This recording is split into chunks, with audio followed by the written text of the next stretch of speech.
What is a polite way churches can handle when somebody in their congregation offers a service and the church goes with a different option? Okay, that's a great question.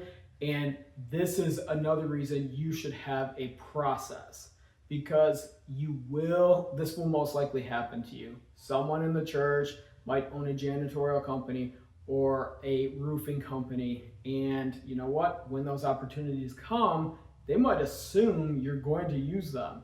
And maybe that's how it's been done in the past, which can make it even more complicated. But if you have a process, that allows you to be fair and to not hurt their feelings. If your process is, hey, we're going to get 3 quotes on projects from now on, or maybe you've been currently doing that, and we have to go with the value that fits this particular project for our church. It's still sometimes an awkward conversation, but you want to be willing to go with the contractor that's going to give you the right value for the project. What I've also seen is make sure you're willing to call that congregation member, whether they get the job if they bid on it or if they don't. It's much better for them to hear from you, even though you might not want to make that call, than to find out down the line and maybe they were even counting on getting that and planning accordingly. You want to make sure that you contact them.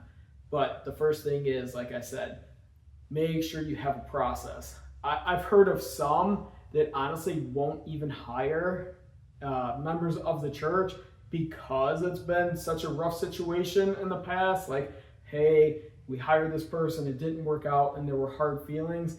And I hate to go to that extreme because you might have a very talented contractor at your church that is going to give you a fair price and have it work out for both sides.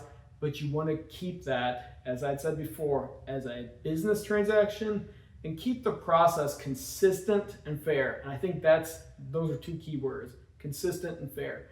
If they can see across the board, hey, such and such, Dustin always gets 3 quotes, he compares them, and he lets the people that are quoting know the results.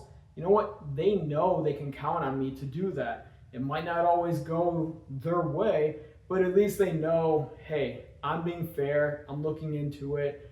So make sure that you're consistent and fair, and that is the best way to deal with having contractors at your church, whether they get the job or they don't.